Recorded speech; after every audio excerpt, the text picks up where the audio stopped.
All right. Everything's going. Everything's live. I see the streams. Let's just do this show.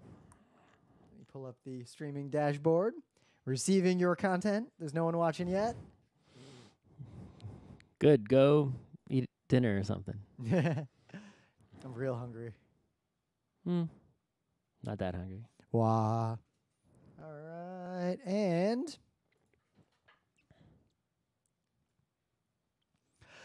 it's Tuesday, November 6th, 2018. I'm Rim. Now I'm Scott. And this is Geek Nights tonight. Rollin' Rights.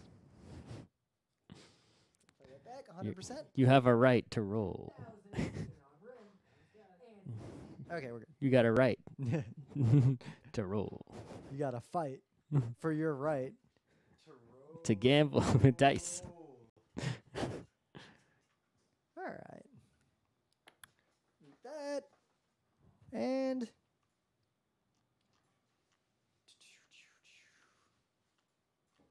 so, yeah, I would say if you live in the U.S. and you're listening to Geek Nights, go vote, but you're probably listening to the show the day after where everyone knows the results, and it's probably too late. So I hope you voted. I personally respect you less if you didn't, unless you were refused the right to vote, in which case you should go fight someone. I just find it, I continually find it shocking. Like on Twitter, people are like, oh my God, vote. It's like, does anyone on Twitter following you really need to be reminded to vote? So what I've discovered, like the reason it could just be because I guess you curate your Twitter feed like I do. Like, I'm just saying, like, in my circle of people, not just on the internet, just in general. Like, I've voted every time since I was 18. I'm pretty sure you voted almost every time since you were 18. I missed one or two, Did you send some absentee ballots back to Michigan? Yeah, but I sent some back to Connecticut. There was a couple of midterms, or actually some off years where I didn't vote because I was traveling overseas and I didn't set up the absentee in time. I mean, you know, in Beacon, we went to the VA, or not the hospital, the veteran center, whatever it's called. Actually, we voted today. They still had the good machines. They moved with a lever polling place to a different place. Oh, yours got moved? It got moved last year, and mine? It's way further away, and there's no subway that takes you there. Oh, mine has been the same for 9 years since I lived here, Yep. right? And not only is it the same place, it's the same two people at the desk. It's the same two ladies at the desk. Same deal. I don't have to remember the number because I know where they are, even though I do know the numbers, right? The thing is, for the first time ever, even more than any past election, even presidential elections, there was a line today this morning before I went to work. The line today, we went. There was a line because there were 5 scanning machines and 2 of them were not working for some reason. So I saw more people in line. Also, it was 2 pages, so you got to tear it apart and you got to put in one page and then put in the other page. Yep. And it doesn't matter what order, it doesn't matter what orientation, but you got to put in one and then put in the other. I watched a lot of people having a lot of trouble understanding the fact that there were 2 pages to deal with. Well, because those people haven't, I've voted in the same place the same way 9 times. Yep. And I'm a person who can whoosh. I whooshed at the MTA to buy a Metro card. I whooshed at the grocery store. I whooshed to get past the TSA, right? Yep. I'm a person who can whoosh through things. People who can't whoosh through things, they got problems. For something that, I don't know why they don't do it every year. They should be used to it by now. So even though I read those propositions we were voting on like a million times and thought about them a lot, I read them again. I went with yes, I almost went yes, no, yes. Yeah, I was thinking that too. Because I didn't see any There were a lot of people arguing for yes, no, no. There were some right-wing people arguing for no, no, no. Yeah. Mostly people who had a hard-on for hating the mayor.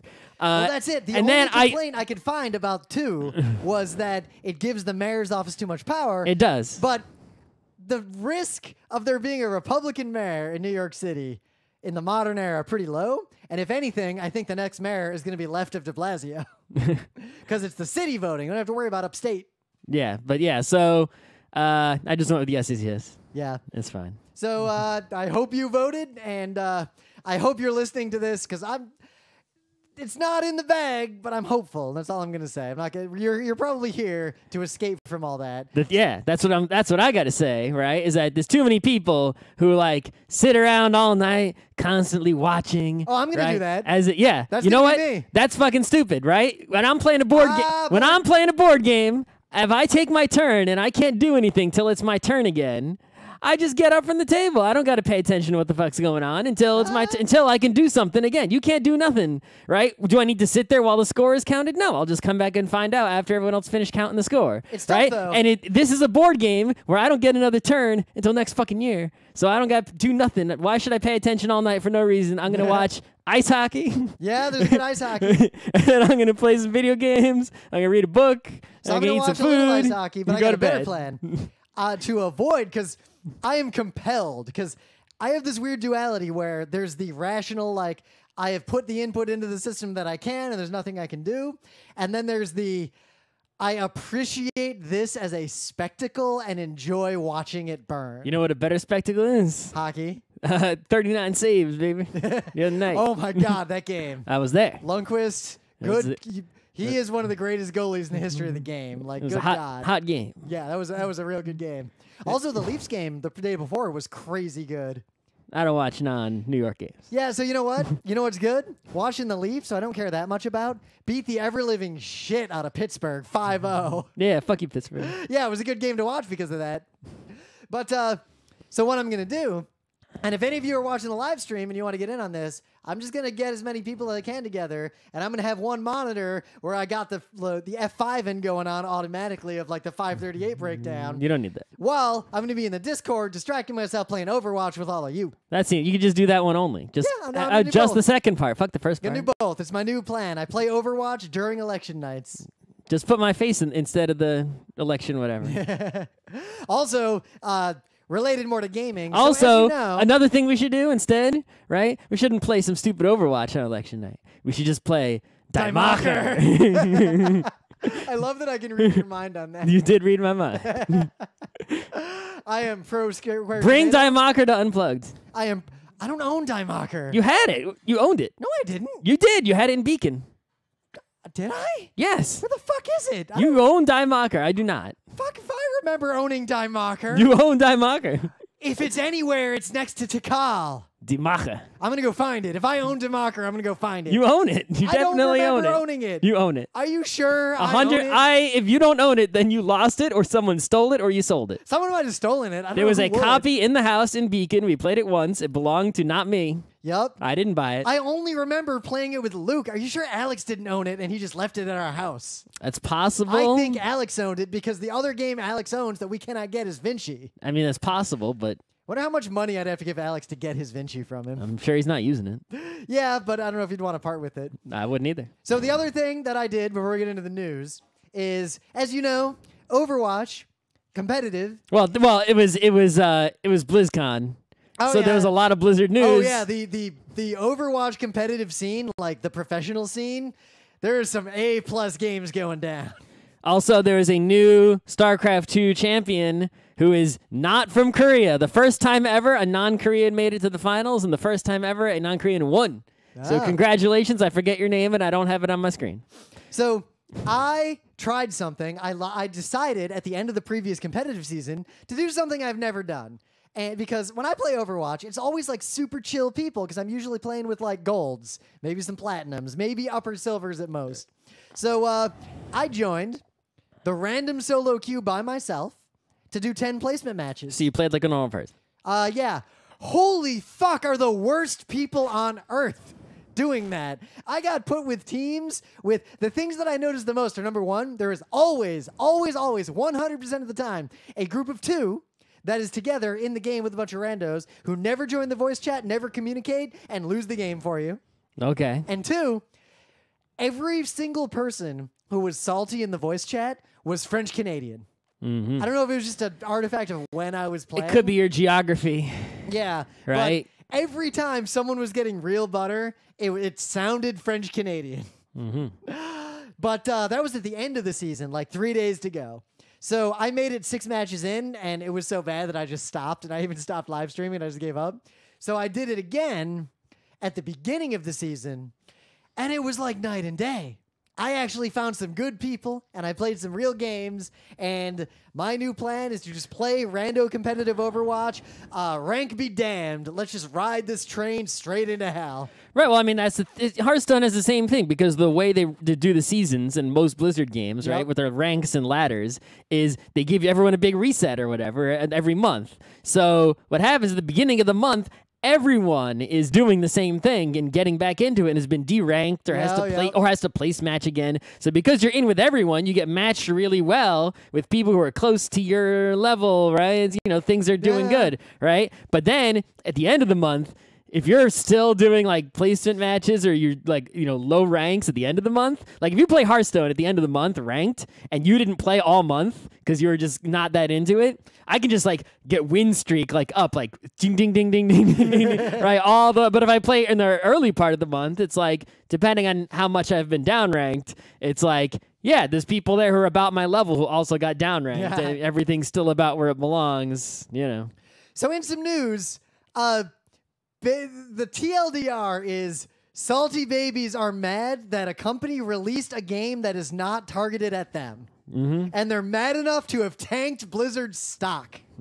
I don't know how the stock market's so stupid to respond I do know to that. How, and all I want to say is nothing I am about to say is investment advice. I am not giving you investment advice. I am simply talking about decisions I have made and personal opinions I have based on publicly available information. I have to say that a lot on Geek Nights. So here's the deal. Blizzard has BlizzCon. I wouldn't go to BlizzCon, but BlizzCon's like it's not bad. It's not like TwitchCon. I guess it's. I mean, I guess it's like better TwitchCon than where they fuck it up. It's better than E3 or TwitchCon, but I think it's more like going. I just don't see a real reason to go there. Well, we were discussing this on the forum, right? Is most of BlizzCon is an advertisement. So why would you pay and travel to attend an advertisement in person? I would say, based on the content at it, it's more like going to AGDQ. AGDQ isn't really the greatest thing to attend either, but at least it's not an advertisement. And if it is an advertisement, it's an advertisement for charity, but part of that and not for Blizzard Entertainment. Part of cons like that, like both of those, is the drinking and hanging out outside of the con, which is. But you can do that without buying a badge. I'm not judging anyone for attending a gathering. Attending a gathering is great no matter where it is. I'm saying why buy the badge, right? If PAX did not have anything valuable on the inside of it, and I still wanted to attend to gather, I would honestly just go to PAXs that are nearby and not go into the PAX and not buy a badge. In fact, I hate to say this, but I'm only judging the buying a badge and going inside value, not the going to hang out with people value. But anyway, like BlizzCon is fine because at least it's run well, unlike TwitchCon. Like it doesn't fail in basic ways. But at BlizzCon, they announced that there's going to be a Diablo mobile game, an MMO for phones. And I was like, oh, I can click. That's actually, you know, it's like Diablo is a game where you mindlessly click on monsters and get loot. And then you do it again and again and again and get better loot and more stats. And it's like, that's what it is. The first thing I thought was, that is just Diablo. Right, that's what Diablo is. So I'm like, you know what? That kind of game, if you're sitting at your PC, you really want to play a mindless game like that? Very rarely. Maybe once every couple years, I'll spend like a day playing a stupid game like that. Yep. In fact, I just played like a $1 do-nothing Steam game for like a few hours. You know what I think of it like? Right? It's like if you put that garbage on my phone, it's like, well, if I'm on the subway, a garbage game is perfect. Yeah. Especially if I can play it on the toilet. That's like, and I was like, when I saw this news, I was like, oh, you know what? I don't really want to play Diablo on my computer that often. I played Diablo 3. It took me like a couple days to beat, and then I didn't play it again. So I saw this news, and I ignored it. But on my phone, I'm like, maybe. I thought, okay, that's probably good for Blizzard. I own a bunch of Blizzard stock. I can see why they're doing this. I'll probably poke at it. I doubt it'll be good. I looked at who they're sort of outsourcing it to. Probably not going to be a good game. Yeah, no, so that's the thing is that when I first saw the news... The company that's making it is basically a shovelware company. When I first saw the news, I thought it was Blizzard making the game themselves, but no, they licensed the IP of Diablo to a company that makes garbage-o games, and it's a garbage-o game. And in fact, people were pointing at an existing game because it's like they're not the first person to ever think to put a Diablo action RPG on a phone, right? Yeah. They pointed at an existing game that doesn't have Diablo IP, obviously, but is basically looks 90% like what they showed from the Diablo one. And that game isn't a game I'm going to play, so whatever. That canceled my Diablo phone plans. So it's not for me. I don't care, and it'll probably make money. And that's basically all I thought about it. And then a little while later, I get a stock alert because Blizzard stock dropped like 7% on this news. Okay, I don't know who the people who. So that means people who Now, I have owned access to people a who Bloomberg terminal. people who owned Blizzard stock chose to sell it so much that it went down 7%, which is a huge percentage. So in a day. So full disclosure, I own a lot of Blizzard stock. Yeah. Okay. It's a big part of my portfolio. So I immediately. I wonder what percentage of my index fund portfolio it is. So I immediately have a minor amount of I'm panic. sure I own some indirectly. Uh-oh, did something go wrong? And I didn't in any way think that this was going to be related to anything that happened at BlizzCon. I assumed there was some like event that occurred, like something happened. And then I have access to a Bloomberg terminal, so I start poking around the news. Nothing. There's nothing other than that trending hashtag, not my Diablo, and salty babies flipping out in social media. So basically, the best I can tell is like what happened is that this announcement occurred. Hedge funds and real investors who like know what they're doing looked at it and said, wow, a game company that's good at what they're doing is taking a popular IP and going international with it, because that's exactly what they're doing. When you want to go international with a game, especially if you want to go into, say, China, Eastern Europe, you basically make a shovelware MMO and it makes shit tons of money. That's like what you do. That's fine. Yep. And I guess, and this is all pure speculation, I have to like really disclaim this, is that what happened is that most entities that invest in gaming don't actually have a lot of people who really know a lot about gaming that are making these decisions. They're investing based on one of my fundamentals. coworkers who's very young and I think somewhat naive, but not the naivest, right? You know, there's those naive investors who are like doing real stupid shit and high risk shit. He's a couple levels above that, right? Yeah. But he's big on investing in game companies because he knows a lot. He knows as much about video games as any of us normal game nerds. Well, I mean, look, you know right? how I invest? And I invest in like Hasbro and Blizzard and like the companies I know a lot about. right, he's buying and selling game stocks, and I guess he's making money. He's not poor, and he has a normal job too. He's not doing it like he's not obviously not day trading because I see him sitting there coding all day. So it's not. I've made like it's obviously not a negative gambling behavior to a dangerous or irresponsible level. I've made over 100% gains year over year for 2 years in a row. So. Yeah, it's like if you're an expert on something and there's nobody playing the market who's also an expert on the thing, you can make money even without insider trading with specific knowledges about specific companies. Yeah, because you have general knowledge, right? For example, let's say you're investing in pharmaceuticals. A lot of experts are investing in pharmaceuticals. Yeah. It's tough to compete there. The market's probably going to move in the correct direction very quickly. But if you're investing in like, lasers, it's like how many laser experts are there? And if you see like a paper like, ooh, someone invented some cool new tech or something, and you know that certain company is the most positioned to move on that or whatever. Right? So here's an aside. I'm going to tell you or a that's going to ruin another company's business. They're not prepared for this new The first time I ever made like real money in the stock market was a long, long time ago. When I first bought stock, I was like, I'm going to buy stock because I'm smart and I know what I'm doing, which was probably a mistake because I didn't know about stock back then. I won the stock market game when I was in 7th grade. And then I went to the stock exchange and then they took us to McDonald's. So basically, I saw all those news stories. Remember when Toyota, like a long time ago, had the issue where like the accelerator was getting stuck and killing people? Yep. And I saw that story and I saw Toyota's stock just collapse. And I thought to myself, that is definitely just old people messing up the pedals. Yes. There is no way this problem is a real mechanical problem. And I base this on the fact that just because of being someone who reads FARC, there are so many stories of old people making that mistake, and like that is a common problem. It is a shockingly common cause of accidents, is old people hit the accelerator instead of the brake. Yep. And then they hit it harder when the car doesn't stop. Mm-hmm. The other thing that commonly causes that is old people will like shove the floor mat on top of the pedal. Yep. That's the other thing that happens a lot. Yep. So I thought, there's no way there's a real problem here. That's ridiculous. Toyota's a smart company. They wouldn't fuck up that mistake. bad. So I took literally all my savings and bought Toyota stock, and I made a shit ton of money relative to how much money I had back then. Right, when it bounces back. Yeah, because like a few weeks later. Are people not buying Toyotas now? No. Then I learned They're buying Toyotas just as much as any other car. So then I learned that's basically, and it's also that's a very popular car. That's basically called, maybe the most popular car up there with Honda. It's basically called contra investing, where you believe that a stock has tanked or is otherwise undervalued because you have domain specific knowledge, not insider domain knowledge. specific knowledge. FARC articles. Yeah.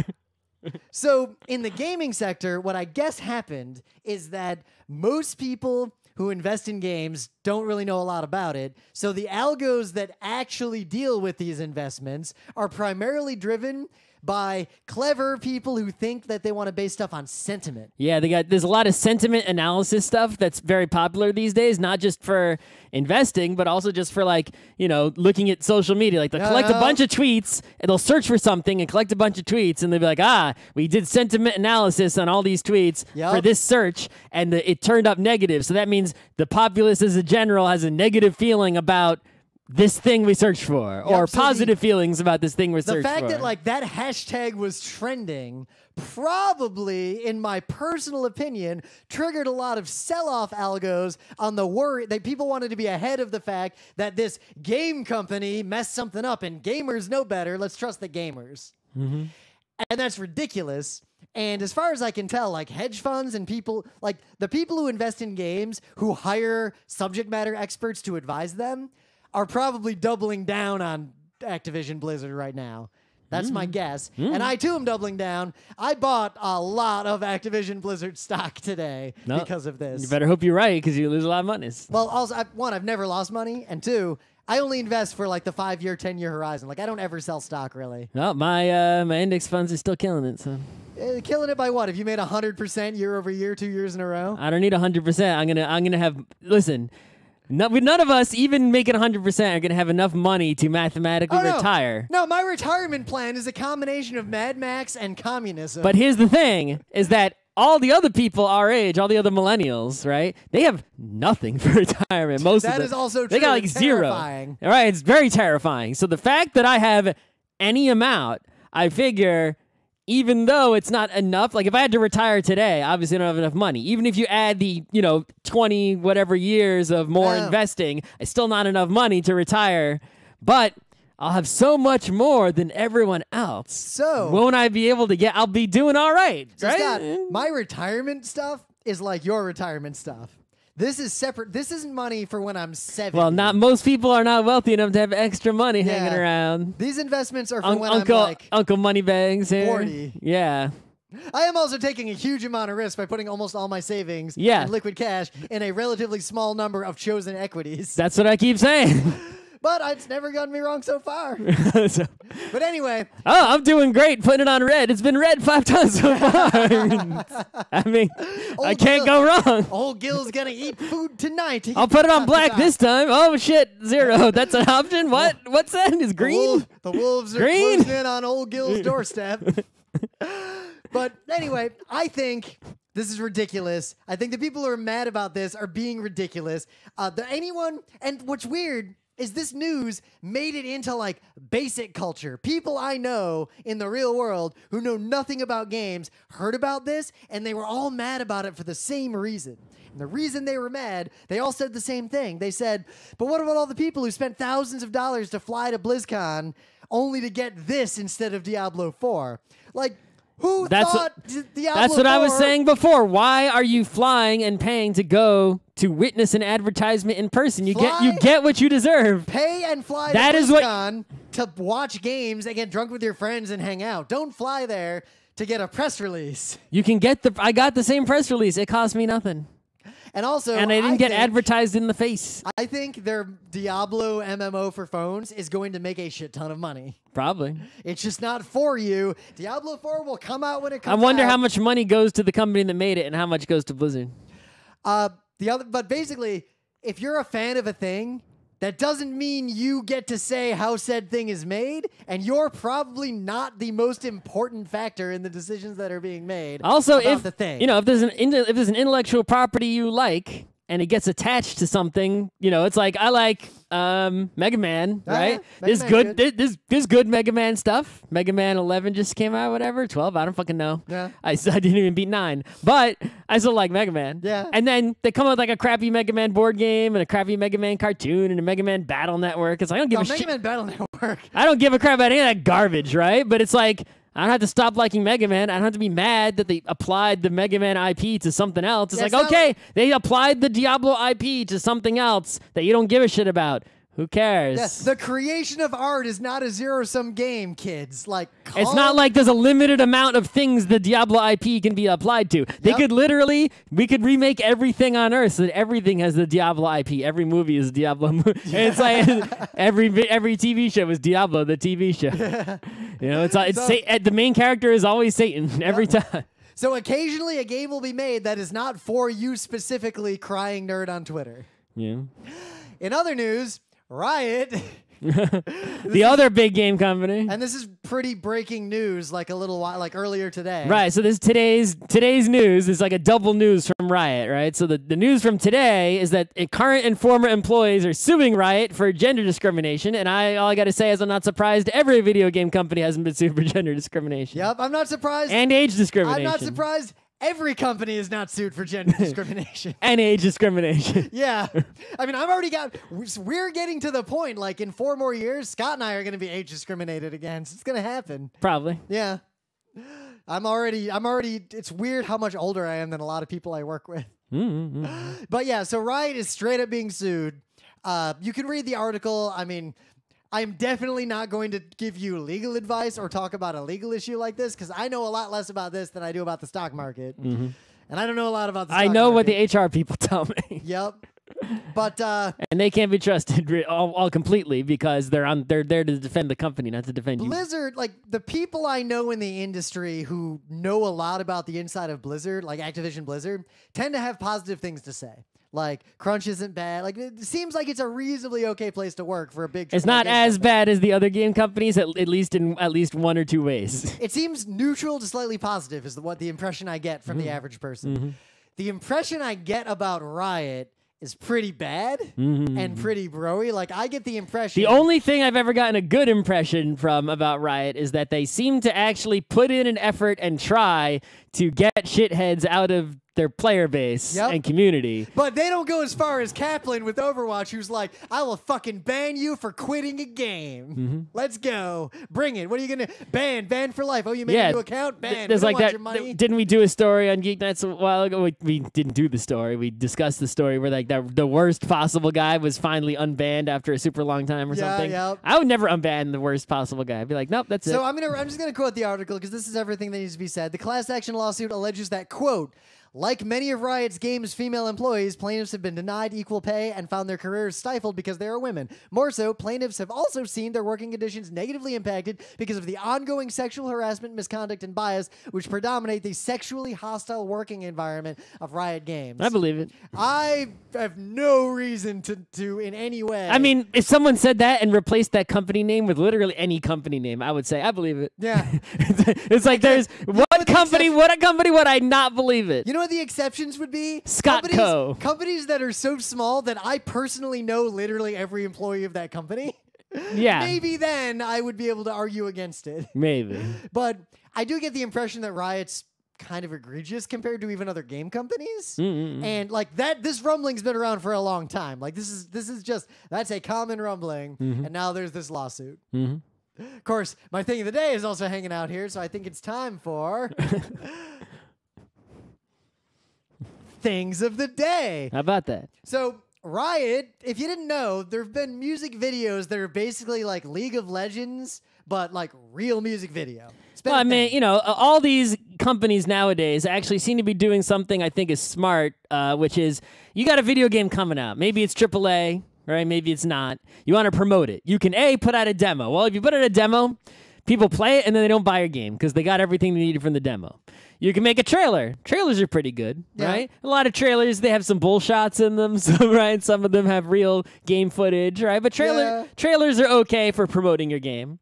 What I see lately, as I think might be the best way to promote a game, or at least I like it the most, is create content with the IP that's free just on YouTube to promote the game. For example, there were those TF2 videos with the characters meet the so-and-so. Yeah. There was the Overwatch does the like little movies for every character. Right. It seems like every Blizzard game is making like the last Hearthstone expansion, they made like a little animated series. Oh, who was it? Someone on Twitter said something to the effect of Blizzard realized that they can weaponize how thirsty the average gamer is in the marketing of their games. Right. It's like, people are now, I think it's anyone, if you're making a game, I think of any kind, even a board game, just making anything, maybe anything, period, you want to market it, create some sort of like, not, a commercial like you see on television, but more like a Super Bowl commercial where it's like it's actual entertaining content that happens to include your IP that is, something that someone would want to watch on its own, and that is now a promotional item for the actual thing. So KDA's world's... make Transformers the cartoon to sell Transformers the toy. So KDA, it's not they have a debut single, and it is this League of Legends music video, and it is fucking amazing. Right, so here's the deal, right? So the KDA is a I don't know if it counts as a K-pop group or not, but basically there's 4 members. I don't know all their names, but 2 of them are from Ari, Evelyn, Kaisa, and Akali. Right. So anyway, 2 of them are from this actual K-pop group called G-Idol, and G-Idol is a group that came out of was new this year, and was. I was like, oh, another new group. And then they were strangely, incredibly popular, I think, because they have this one member, Soya, I don't know what her name is, but she's way popular. And then I saw her in something else, and she was way good. But anyway, so 2 of the people in Kada are from G-Idol, and the 2 other people, I think, from America or something. I never heard of them. And they sang the parts of these 4 characters who are computer-generated animated characters in this music video. They're like LOL characters you could pick and play. Right, there's like 4 LOL characters wearing specific skins that were just released, I guess, that you could buy. And then they're dancing and singing, and then the actual singers are the 4 people I just mentioned. And then there are 4 other people who created a dance, the choreography for the music video. And you sent me the link to the practice video. Right, so those 4 people who I don't know their names, their dance practice video went up today. So they basically created 4 Hatsune Miku's, basically 4 virtual. Yeah. They took 4 of their existing LOL heroes, Hatsune Miku'd them, but the singers are not digital singers. They're actual 4 real people, and the dancers are 4 other different real people. And so I saw this blow up because they've done there's other LOL videos like this. There's this metal one, there's a bunch of them. They're good. But I saw this blow up in my Twitter feed among all the people I know who play LOL. So I thought, okay, I should watch it. And it was awesome. And then a little while later, a few days go by, and it blows up among all my friends who hate LOL. And then it blew up. I don't hate LOL. I'm just indifferent. It's a MOBA, just like all the other MOBAs. And then I hate MOBAs personally. I'm not really big on MOBAs. Yeah, I don't hate them, but I'm not into them. I'll put it this way. The thing is, I would be into them if they fixed a long list of issues, but those issues are so egregious I can't play. The tropes of the game genre MOBA do not suit the personal preferences of Rim in playing games. The core of the MOBA does suit the personal preferences of Scott, but the details of every single MOBA implementation I've ever seen completely ruin it. What's worse is they all get something right, but then something wrong. Mm-hmm. And there's none that just got all the things right. I mean, I could make one, but that's too much work. But also I worry that if you got everything quote unquote right, you're going to make a game that's quote unquote good that no one wants to play because it isn't fun. I would agree. It would be fun for me though. But anyway, this video, it kept getting waves of blowing up in my social media, and just watch it. It's great. It is a great music video, and you need to watch it. The song's on Spotify also. Yeah, the song's stuck in my head already, permanently. Welcome to K-pop every week. Yep. So what do you got? Twice as new album. What do you got? Thing of the day, guys. So I got a cute video. This cute little burb guy, and he goes and he supposedly the caption says he moves the camera and he pecks the camera. Yeah. But yeah, the bird, he's got a little camera, and I think he's in a bag or something. Birds like to hang out in bags. And this cute little burb does a cute little dance. Way to go, little burb. I like your dance. That's a really cute little burb. Yeah, cute burb, cute dance. Also, you got to scroll down when you go click on Scott's thing of the day. Yeah, so this burb video is in a Reddit thread. So if you scroll down, there's no audio on the burb dance. If you scroll down, people made some gifs with sound and chose different songs, and they chose songs. They range from A to A+. Yeah. It's good stuff. So after you watch the Bird video, scroll down and watch it a couple more times with different songs synced to it. In the meta moment, we are going to be live at PAX Unplugged. Oh, shit. On Saturday with Learn and Win Puerto Rico. Yeah. And on Sunday with a more advanced version of the 40 tabletop games you must play. And every other minute in this convention, we're either going to be videoing in the expo hall or playing tabletop games. Rolling dice. It's going to be amazing. Moving mice. Yep. Maybe playing a Secret Inheritance somewhere. We'll see. Good times. Playing a role. I'm feeling this. Rolling a play. But don't hold out because PAX East is not that far away, even though it happens after PAX South. Yeah, you think PAX East was not even on my mind. Yeah, like I But just finished. So The dates have been leaked. I just finished making our panel for PAX Unplugged, and I just finished submitting our panels for PAX South and our panels for MagFest. I'm hyped for PAX East. The hotels are going to be on sale imminently. Right, so the prices and dates for PAX East are up. I They think got leaked and then unleaked, so this I is think insider information. it's not insider. It was on the website publicly because people were posting images of it being up, even though now it's no longer updated on the website. But people posted, and it looks like the price went up $5 a day. Oh no! And well, I mean, it adds up over the years. $5 a day this year, $5 a day next year, and suddenly it's $20 a day. It's like, oh fuck, that's a lot, right? Yeah, it's still cheaper than a lot of anime cons. It is, but still, it's not cheap. But the dates are going to be the very end of March 2019. Yep. So the Thursday, Friday, Saturday, Sunday at the end of March 2019 So is PAX East. So put in your vacation requests. So it is high alert for badges and hotels. Oh, for the PAX highest. East. I'd give it a couple weeks, but yeah. So it's high alert. It's not critical alert. It's Critical DEFCON 2. alert soon though. DEFCON 2. I remember in past years, like going to Thanksgiving and being put at ease by a tweet, and then after Thanksgiving being on critical alert. I feel like it might happen before Thanksgiving. I don't know. And if you don't know, there is a Google Doc Google Sheet out there that's publicly visible that has all the information on every day that every PAX went on sale, sold out, if it sold out, how much the badges cost, literally everything, so you can plan your PAX ticket purchasing, whatever. And if you really want to go deep, I'm not going to link to any instance of it, but a long time ago, when the contract got signed for PAX East in general, Boston used to just publish like everything that's going to happen in Boston on this like kind of not secret, just not well known like bureaucracy. Yeah, a lot of times you can go to like the convention center website and you can see that either A, PAX is listed even though it's not on the PAX website, or you'll B, see like Expo something, or B, the thing that happens actually even more often is the convention center has something booked literally every single weekend except that one conspicuous weekend in March, April-ish. Around what PAX East usually is. So same for any other convention, right? If you really care, you can find out the dates to every PAX East through, I think, 2024 is as far as I've seen, like, real dates. So the schedule is, we got PAX Unplugged coming up first. And then we got, like, MagFest, PAX South, PAX and then East. PAX East. That's right. So that's what's coming up. So stay tuned. We're going to be at all of them, of course. And the book club book is 2001, A Space Odyssey. As soon as I finish the fantasy novel I'm reading right now, I'm going to read it, and then we'll do an episode.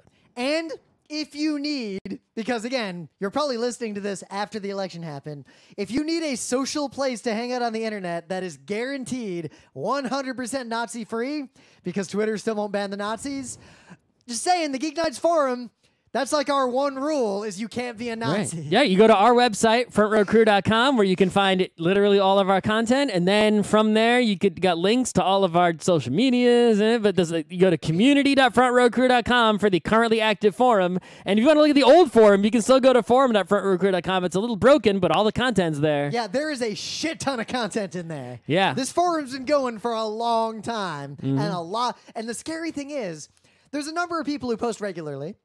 There's a number of people who post occasionally.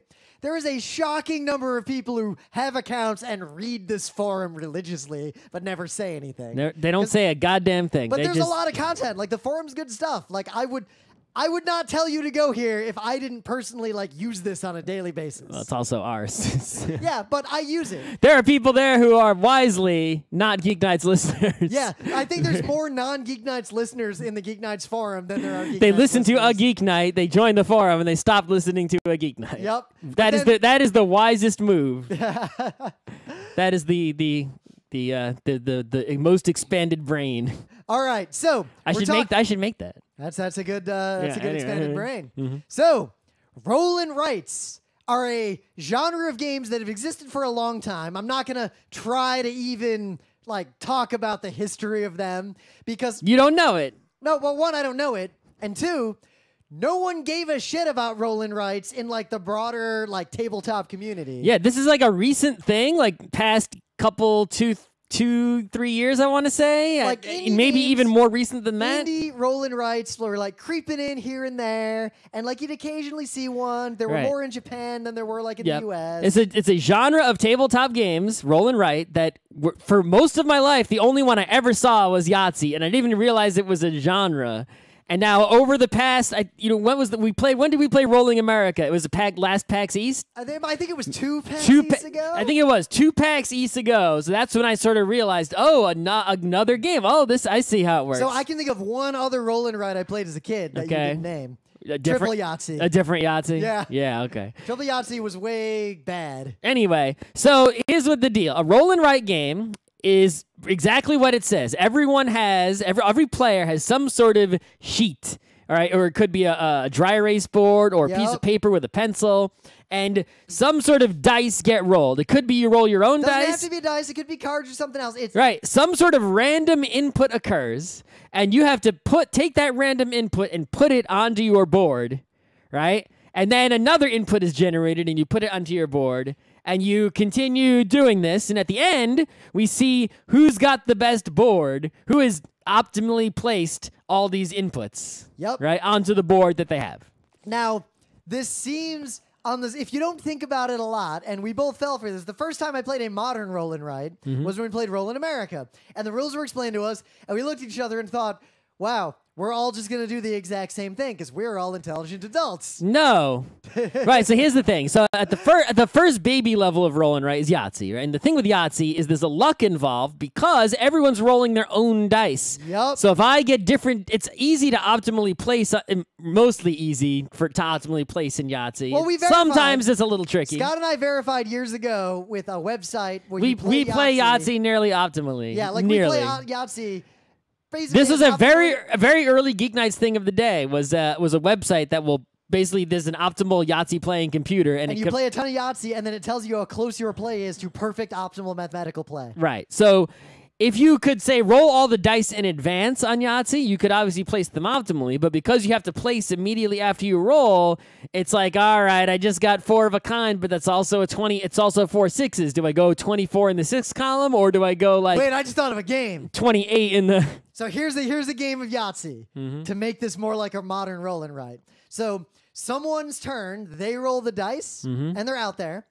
The end result of these rolls, everyone has to put on their sheet. Right. So that is what modern roll and writes are. But the problem is with Yahtzee, the person's whoever rolled the dice is then going to like optimize the dice. Like they're going to have they're input. doing the re-rolls in their favor. So imagine, and that might be not in someone else's favor. Yeah, or so imagine a Yahtzee game where the dice get rolled in the middle, and there is some sort of mechanic for everyone to affect those dice independently. Are your score sheets public or not? That's a big difference. Yeah, I think the score sheets aren't public, and then it gets real. Because then I see Rim already scored a 4 of a kind. I guess I re-rolling this. So rolling Rim's like, no, my 4 of a kind, no. I think there's a game there. I got to think about this. Yeah, that's not about. All right, but anyway, so that's Yahtzee. You have this luck involved where you're solving a puzzle of optimally placing these numbers into slots to get the most points. Yep. But since your dice are not the same as everyone else's dice, there's luck involved, right? I got a Yahtzee, you didn't. Yep. The next level, roll and write, is what's most of these games are these days, which is, okay, we roll dice, everyone has a sheet, everyone starts with the same sheet, everyone gets the same inputs. if we gave you all the inputs, if we rolled all the dice in advance, you could easily, everyone could just sit there and think for a long time and optimally put all the inputs in the right slots on the sheet to get the highest score. But because you have to put them in one at a time and you don't know what the next inputs are going to be in the future, it's like, all right, you had to gamble. Let me think of a real simple example, right? Here's a game. There's 3 squares, right?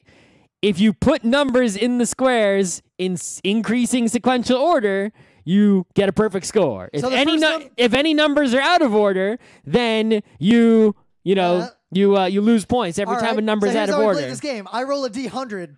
A 40 is rolled. Where do you put it? Do you put it in number 1, number 2, or number 3? Right? It's like, all right, you're sort of gambling a little bit, so it is kind of luck, but you're also playing the odds, right? I would put my 40 in the middle slot, and then the next roll is a 10, so I put that in the left slot, and then the third roll is a 20. Oh, fuck, I got one wrong. Or it's 100, yes, right?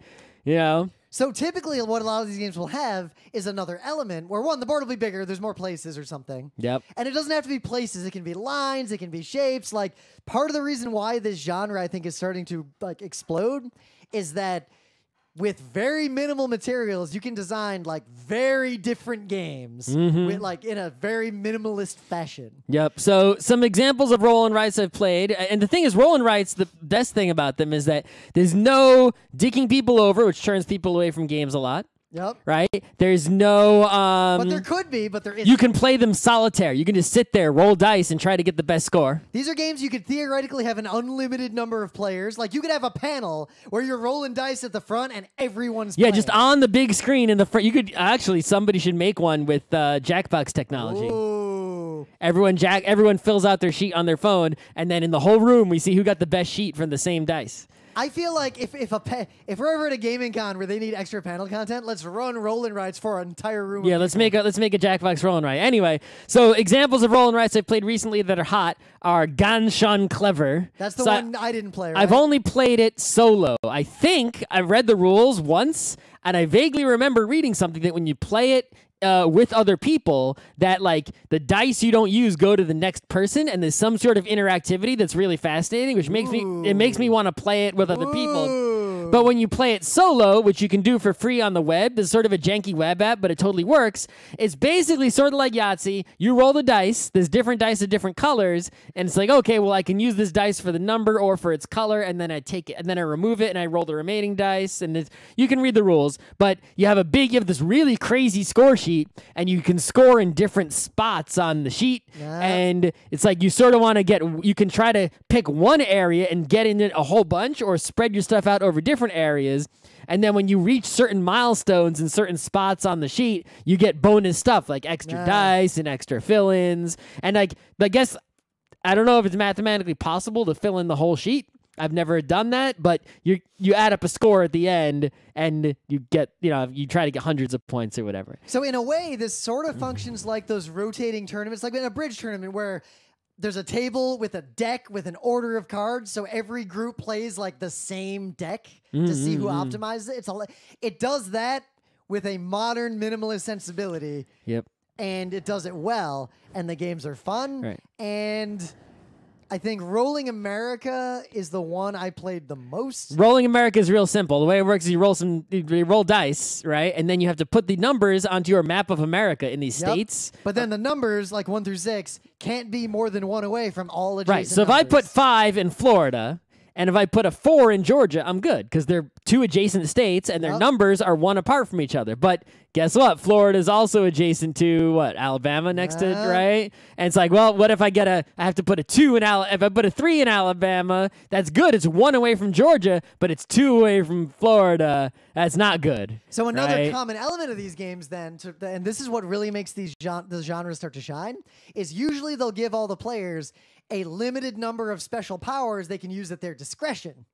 So things like skip this roll, or do this one twice, or change a number, or change a color, something they can use a limited number of times, a wild card of some kind. Right. So which together with the rolling gives a very nice and distinct element of push your luck. A good example of this, we played Railroad Inc. INK. I like that one a lot. We cut. played that with Emily We played it at PAX West. There's red and blue versions that was are in First Look. Yeah, they're mostly the same game, but there's red and blue versions that are slightly different. And the way it works is the dice have pictures on them of roads, railroad tracks, and tunnels. Yeah, all these sort of like, the transportation lines that you would draw. Like SimCity looking transportation lines. Right. And the dice get rolled and everyone has a little dry erase grid and you have to put those pictures onto your thing and make a network of interconnecting roads and rails. And you don't want to leave dead ends. You want things to connect to the edge of the board. You want to make, a long road. You want to arrange them in a way that scores the most points.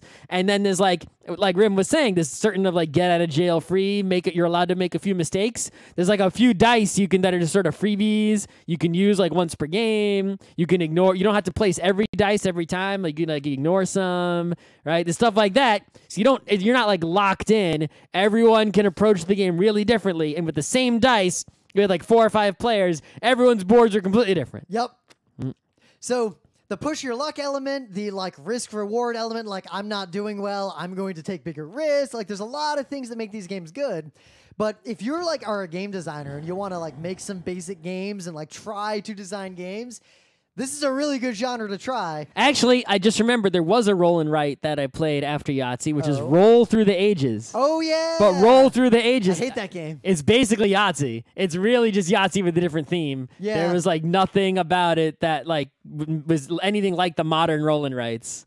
But if you which is why I didn't think of it. If you come up with a good idea for something like this, you can basically just make it with dice and dry erase stuff. Yeah, roll and writes are just so simple to make. There's a bunch of, it's like text adventures, right? There's like communities of people just cranking out roll and writes. And the fun part is usually the theme of the sheet of paper that they make. Yeah. Right? It's like, Ganshan Clever is just like numbers on a board. But a lot of the ones I see is like Halloween roll and write, Ooh, spooky. It's like, anime roll and rise, when you go up, I'll put my 6 in my Super Saiyan area. But the other thing about these is that just by their nature, both physical and design-wise, they're really good to bust out if you got like a weird number of people while you're waiting to start a bigger game or a different game. They're great to bust out at restaurants. They're great to bust out in lines at conventions. They're accessible to almost anybody, right? Because it's sort of like, it's the kind of thing you can just get one on your phone. I haven't actually searched. I probably should for some phone apps of roll and writes. Because you just sit there and you're just solving this puzzle, right? It's like, as opposed to a puzzle that you would normally solve where it's like, okay, there's one correct solution, find it, you have all the time in the world. It's like, no, the inputs come in a certain order and you can only see one input at a time without knowing the future inputs. But they're optimize it that way. They're not random in the sense of, you just rolled double sixes, that's why you won. It's you made the optimal decisions based on the inputs that we all shared. Yep. So check these games out. This is going to be a fast-growing and I think very popular sector of tabletop. And I think it's already a fast-growing and popular section of tabletop. It's like, and I don't think it's reached its peak yet, but I think it will level off, but I don't think it'll go away. I think this will be like a constant. There'll always be a few roll and writes hanging out. I think right? what's gonna the same happen, way there's always some text adventures hanging out. I think it's gonna level off, and then there's gonna someone's gonna come up with a clever twist on the genre. There's already take up again. There are already tons of clever twists. Exactly, Tons of them. People will keep coming up with clever twists. Yeah, the one that's hot right now that I played is called Welcome To, where you have to you have like this town and you're like putting things into houses, and the sheet of paper that you fill out looks really nice, and it's like there's certain score bonuses for like the houses with the pools, and you draw fences between the houses, and you want to make groups of houses that are like together nicely, right? Yep. It wasn't bad, but I don't think it was as fun as some of the other ones, but it's really popular right now. People are way into it. But think about the kind of things you could do. You could play a game. You could have a game like this where there's a shared space multiple people are writing on. Yep. You could do something like Between Two Cities where like you and me share a board and then me and the person to my right share a board. There are the possibilities of this tiny Between Two genre. Rolls. Yeah. I think this is a space that you should watch closely and play these games. Yep. I'll make some. Yeah, I'll make one. You won't make a good one.